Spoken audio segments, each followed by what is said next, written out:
Hello, Sabeto here. It is live stream day. It's Saturday. I'm coming to you on Saturday. I've now tried to do this. This is the second time. I'm hoping. Yes, your stream has started. Perfect. The last time I tried them using the YouTube gaming app, it said unable to start your stream. Excellent condition. Man, there's been a problem with the YouTube gaming app from the moment I tried today until now. I had to try another app, but this seems to be working. Quick, let's get on with it. We're only doing a Pirate 8 base design layout in this particular live stream. There may be another one later on. I've had to do a lot of mess around. I haven't had dinner yet. I had a snack earlier, but I haven't had dinner. So I need my dinner at some point. Now, ignore all the buildings here that they may look different or will look different to your Pirate 8 design. The traps and everything in this base is exact to what you have on a Pirate 8 base design. I have the flame gates either side here, one's long ways, one sideways, a couple of mines there. You can tweak these mines how you like. We have the legendary fort here, so that's quite well protected. We've got a gun tower there, sorry, that's a bunker. We've got a bunker there, we've got a gun tower here. The radius would be different for the gun towers because I have different level gun towers and cannons to use, so the range is going to be different. You've got your cannons here as well. You need to make sure when doing your own base design is that you rotate the gun towers and the cannons to the location that you want them to face. For instance, these cannons are going to be no use to man or beast facing inwards. We want to point them outwards, like so. Now, there is a second part that I'm going to do for this particular episode. I could, in theory, maybe move the voodoo hut like so. We put the bunker in there, then we chuck in the voodoo hut back in there. That might make sense. Now I could even potentially now tweak this bunker this side. That could potentially help. You can tweak it back round the other way. You can put it up this way. You can even try and fit this in one of these side compartments. It's really up to you where you want this bunker to go. I'm not going to fool around with it too much more. But there is a part 2. Have they got anyone join me yet? Still. Oh, there we go. One person. Yes, the live stream. This is the proper app I normally use. It's finally working. I tried 5 minutes ago. I started the live stream and it said error, cannot start the live stream. This is the second time trying it out now. But thank you, Paul. I should say Smithy. How dare I call you Paul? It's Smithy, the one, the only, the top UK player in the game. Now, I've gone through this base design. I will spend some time zooming out for you guys to be able to... I tell you what, let's do it now.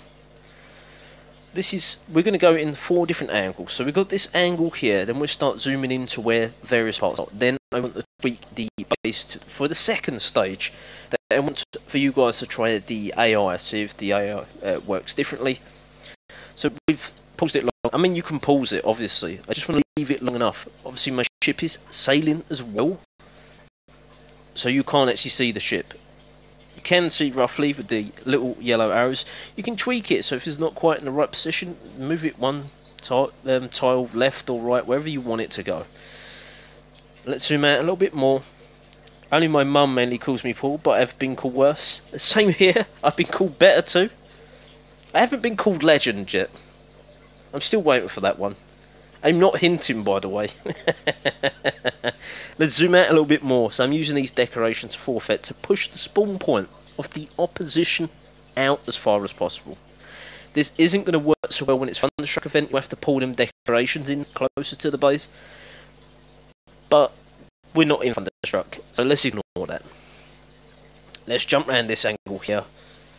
And again, just so you can sort of capture the base properly. That is 3 angles now covered. Again, if you want to, feel free to pause this video, and then that way you can take your time in aligning the walls properly. But if I was you, I'd start in the core base. You get the 4 gun towers down. First of all, actually get the pirate ship in the right location, so as far to the wall as possible for it not to be able to move any closer to this direction.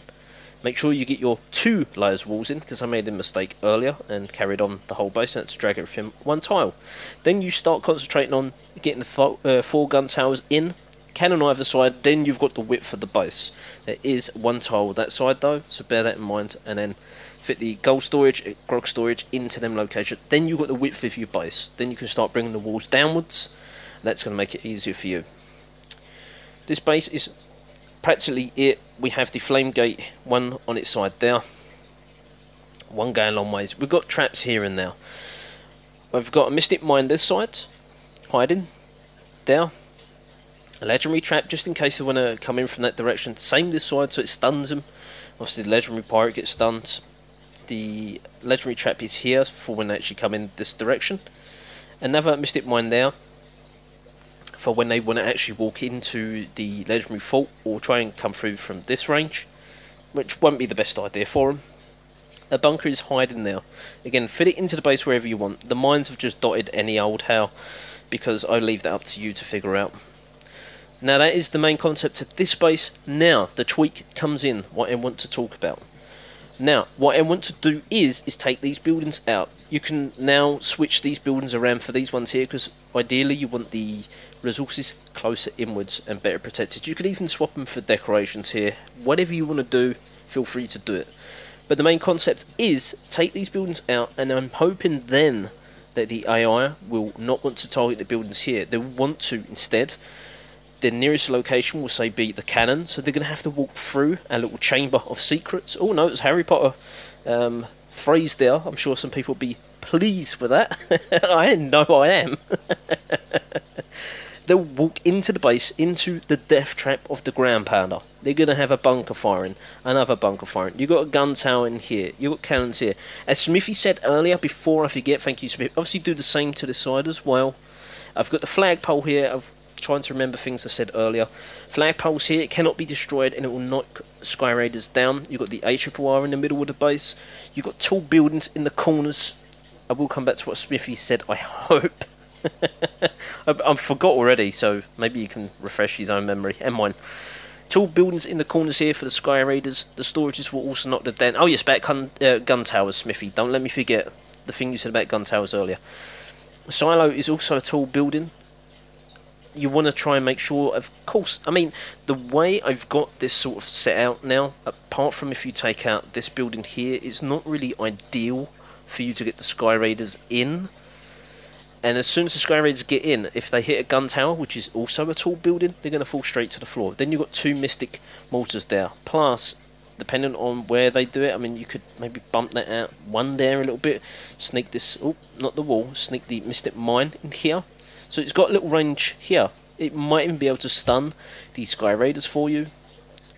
I don't think it's wise putting the traps inside the walls, because the Juggernaut's going to fly over the wall. Really not what you want. Because essentially you've not got much firepower this side. You've got 3 cannons here. I mean, the range, again, don't pay attention to the range of my defences, because they're going to be a wider range than yours at Pirate Wall 8. But most of the firepower for single target, which is the cannons, is this side of the base. This side is going to be for gunners. You might want to tweak the gun towers with a couple of cannons, maybe, I don't know, 2 cannons from here with 2 gun towers over here. It will spread out the damage a bit better then. That's something, again, if you want to tweak, I'll leave it down to you. And that's what I was talking about with Smithy, you mentioned earlier. I don't really like all gun towers clumped together, because if the wind direction is in this way, or comes in this way, it's random, by the way, so the direction it's coming now is coming from up there downwards. It won't be when defending it, it changes. That would be the way into the base. If you take out the ship as well, and even if you get a priestess walking along there, they're going to stun all the gun towers, and maybe even the mortars as well. Problem is that ground pounders can defend for us, but I still don't like it, if I'm honest. I don't like the fact that you've got 4 gun towers together. This is going to wrap it up. Again, so stage 1 is the one before, where all these buildings go back in their slot. Stage 2 is take them out and push out this spawn point further. I really would like to see how this defends without the buildings in there, in this little compartment. And if really it comes down to thunderstruck, just pull in all these walls so it lights up green like so, and that will still should defend in the same manner. I hope you enjoyed this video all. This is Sib's Pirate Wall 8 base design. It should defend perfectly, I promise you. Exposed Pirate Wall 1 of 3 shield, let the streakers come, take your pirate all, then not get your loot. Hope you enjoyed this. Thanks for watching, and bye for now.